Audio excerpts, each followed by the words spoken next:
Hello, I'm Frank Congelos. Welcome to the Institute of Responsible Wealth. Our guest today is Jack Mudge. Jack is the Chief Executive Officer of Advancing Disabilities, which is formerly Cerebral Palsy of New Jersey. So Jack, it's a pleasure to have you with us today, so thanks for being here. Thank you. Jack, why don't we start maybe just telling us a little bit about the organization. You know, when we first met, I was very impressed with the amount of services and what you're doing in the community. And that's when I said, you know, this would be a great story to tell people what you're doing, how you assist the community and so forth. So why don't we start, just tell people a little bit about the organization. Sure. Well, Advancing Opportunities, which was formerly Cerebral Palsy of New Jersey, has been around since the 1950s. Started by families seeing a need in the population of people with cerebral palsy primarily. But over the years, we've grown into an organization that services all types of disabilities.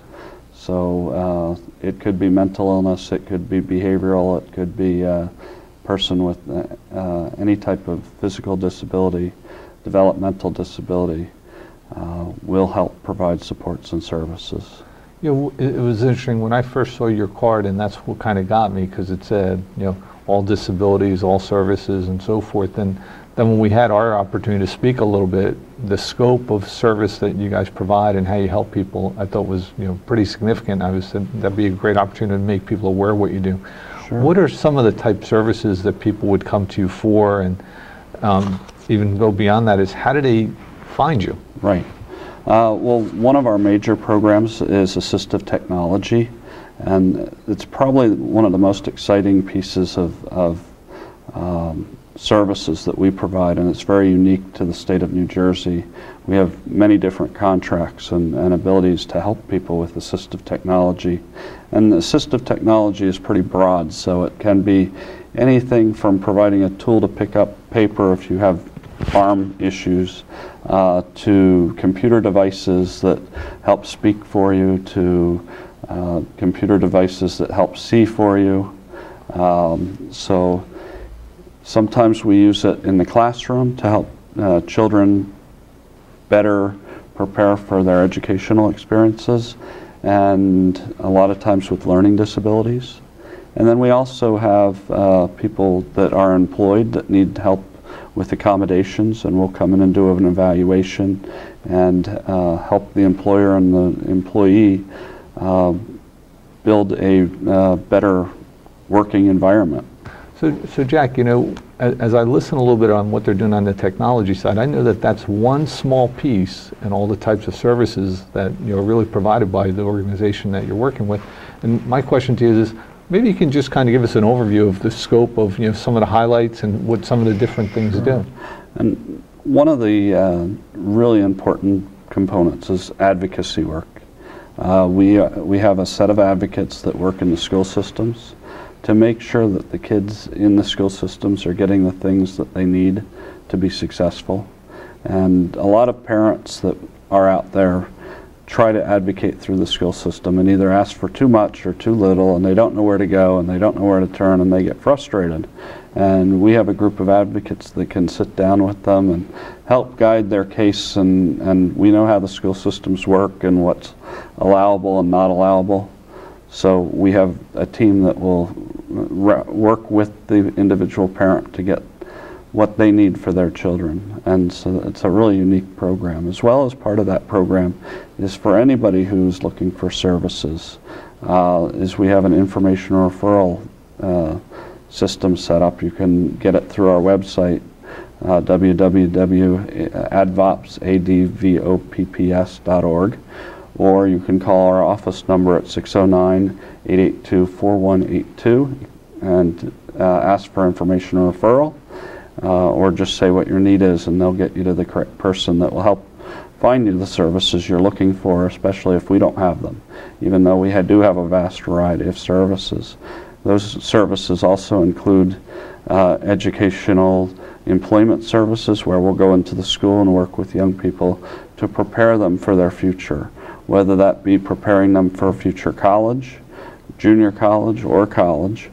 Or we'll work with them on employment opportunities and employment training so that they're prepared when it's ready to time for them to move into the workforce.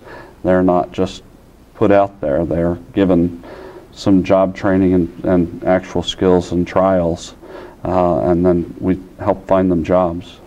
So that's a real neat component. As well as with our vocational services, we also offer for people with all types of disabilities services through DVR and through the Division of Developmental Disabilities, State of New Jersey.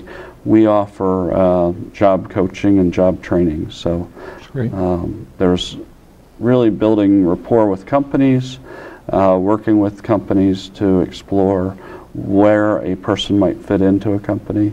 We have people working in hospitals, we have people working in restaurants, and they do great work, and they're very committed to their jobs. So we try to develop skills that meet the employer's needs. And you don't just hire somebody because you feel that they have a need. You have a need as an employer. So we try to develop skills that will benefit the employer, and then provide somebody that's going to be dedicated and committed to the company. So Jack, one of the other aspects that we'd mentioned was a little bit on residential life and so forth. So maybe you can tell us a little bit about what's going on there. Well, we have a really great staff that has put together a model for residential that we think is very beneficial to the consumers that we serve. First off, anybody that's living in our residential services, their house is as good as mine or better. That's the first rule. I have to be able to live there. And the services are a wide array of services, but we try to look at a lifestyle and a family unit. And so if somebody enters our services, they can enter at any different component, but if they come into one of our group homes, which we're just developing some now, if they come in, we really try to set a 2-year limitation on a group home. That doesn't mean that works for everybody, but we try to work people towards community independent living. And that might look like a group home to start with, getting out in the community, meeting neighbors, working in the community, recreating in the community, being involved in social activities, but then beginning to fade off staff, where people become comfortable living in their own home, and then we'll move them into an apartment or another house where they have less staff. And so the costs go down and the person lives more independently. And we try to keep the same staff moving with them though, because the staff becomes a support staff and almost a family member. Of course, there are boundaries that we have to remember, but we really try to build the family around the staff. Because one, it keeps the staff with us longer because they feel very committed to that consumer, but vice versa. The consumer feels like they know the staff and the staff care about them, and we try to encourage holidays and social events and those types of things together so that there's a bonding there, and it seems to work out real well. And then once they're in our supportive living environment, which might be a garden apartment or another type of apartment of their own, we have several people that live in their own homes. We encourage them to, again, do community activities, but a lot of our population is aging. So we're building group homes to support the aging process.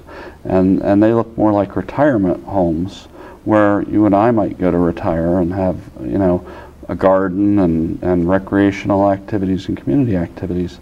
And on that side, then we also have hospice come in at the very end of life. And so really it's not moving from one institution or one hospital to the next, but or one nursing home to the next, but the encouragement of trying to keep them in their own home and with their family, which really is or close to their family. Everything I'm hearing and what you're saying is that you're trying to provide someone with the best quality of life they can possibly get, and to help them to identify the services that are available. Absolutely, and they're making the choices along the way. It's important that the consumers and the consumers' families have a real value in the choices that they're making. It's an interesting term that you use when you say consumer. Right. Because when you say consumer, it paints a different picture, as far as who's utilizing the services. And so I have to ask the question is when you say consumer, they're not paying for the services? Are they getting state aid? Are they helping to assist? How does that work, just so that I know that? Well, funding's always difficult, and funding can come in many different methodologies. But we always look at if it's the consumer, it's not necessarily the funder, but the money follows the person in a lot of cases. Money it's dedicated towards their services. Taking care of them. Got right. it. Not necessarily that they have to have money in the bank or money in their pocket to be able to pay for all this. Right. There's money that's provided state or federally or whatever to assist that person. That's correct. And then sometimes it's an insurance company, but we still treat that person as if they're the consumer, they're the purchaser of the product, because at any time they could change that. And so we want people to know that we're providing quality care to them and their family members. So it's a choice that they make. Mm-hmm. One of the things that you and I spoke a little bit about also was, what the past has been, which is the past hasn't always been to try to get people to be so independent. Yeah, that's true. We've had, and one of our roles as an advocate is to advocate for the rights of individuals with disabilities.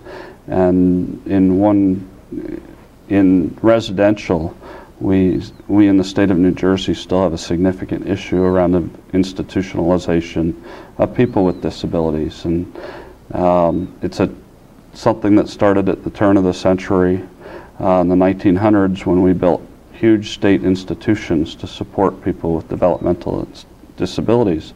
And the idea is sort of our model, which is people would come in and get trained and move out. Right. But what's happened over the years is people have come in, not gotten trained, and they've used it as a parking lot for people with disabilities. And there are certainly some real good stories from the institutions, but there are also a lot of people in those institutions that would like to move out into the community. And the Olmstead Act, which is a federal law, says that people should be able to live as independently as possible. And in almost every other state, they're closing these institutions and they're moving people into the community. Today's society says that people have the right to live independently, and they do. And you look in the school systems today with mainstreaming, most adults up to the age of 45 to 50 are very used to people with developmental disabilities and disabilities in the community, because we've been doing it for that many years. But we have a population between 40 to 60 in the institutions that make up the majority of the institutions that have really been institutionalized for quite a long time, but don't have the significant issues to keep them institutionalized. It was interesting, you and I were chatting previously, and one of the things that I know it's close to your heart is to try to help as many of the people that should be able to have more independence and so forth, and to see if there's possibilities to help them. That's, I think, a part of what you're doing. Right. Well, we have several people that have moved out of the institutions that have been very successful in the community, and they'd been in the institution for 40 years. They'd been in New Lisbon Developmental Center and now live in South Jersey, and they have their own apartment, and they do their shopping with their staff, and they have jobs and are working in the community. One has a brother that lives in the town. His brother goes and visits him once a week, takes him to a ball game. And his brother's like, I never thought that this really could happen. But it can happen if there's choice there, there's support there, and we need to change the system a little bit so that more supports come out into the community, because obviously the more people you bring out, the more needs there are. But we can be creative and stop living in the turn of the century. And we're ranked 49th out of 50 in New Jersey for moving people into the community. And Mississippi's behind us, and so that tells you who's ahead of us. Gotcha. But so we have room for improvement, is what you're saying. Well, we're one of the most wealthiest states in the country, and we can't solve this issue. And it's pretty sad when you see that there's a real desire on a lot of people's parts to move into the community. Now, I will say that the governor has put together a task force and has included in his budget the closing of the Vineland Developmental Institute. Great.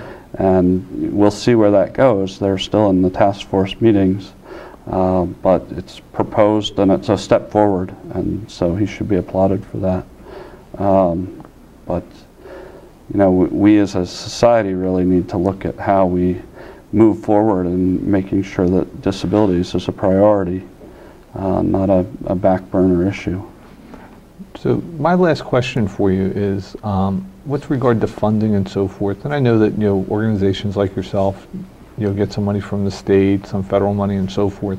If there's people out there that would like to help to support your organization as well, and to support, because you're a charitable organization, right, and so forth, you're a nonprofit, how would people be able to get involved or to help your organization? Because I know that funding is always an issue, as well as help in general. How would they get in touch with you? Right. We do receive state funding from some agencies, and I want to, you know, the Department of Human Services, Division of Developmental Disability is huge in supporting us. We receive some federal funding for different programs that we do, but we do have needs that go beyond what the state asks, and if we ever want to do development or create new programs, we do need resources, because state monies, and as they should be, are designated to specific purposes, and sometimes those purposes don't cover the costs of running an operation or to start new programs. And one example is that is building residential homes, is we really have to go out and do a lot of the legwork, but you know, there's no money for that. So or to make sure that kids get served that might not be under the state right, blanket. So you can, the best way to contact us is through our website, again, www.advops.org, advopps.org, or you can certainly call our office. You know, we take donations, charitable gifts, which I know is near and dear to your heart, used vehicles that are in nice shape, people can use as a tax write-off. We can put them into our fleet of cars if they're usable. So we also have several charity events, including a gala, which is coming up in April, and then some golf outings, and I know that there are a lot of golfers out there. So, and all these are also posted on your website of what's coming up? They're also posted on our website, and then we have a huge 50-mile bike and walk event in September, so lots of good stuff going on, and very good. Would encourage people to get out and find out more about what we're doing and how they can help out. Great. Well, Jack, it's been a pleasure having you on our program today, and you know, first of all, I thank you for what you're doing for the people, that you're serving the community, and I mean, you have a big staff that you're there. I was impressed when I was there. I have a great staff, and so, you know, it's those people and my board that make the organization. They have done fantastic things and very creative. Well, I got to tell you, it's a great organization, everything I've seen and heard of it, and so I thank you, and I wish you the best in everything you do, and anything that we can do to support you through the Institute of Responsible Wealth, we're here. So, Jack, it's been a pleasure. Thanks for being with us today, and we thank all of you for being with us today, and we wish you a great day.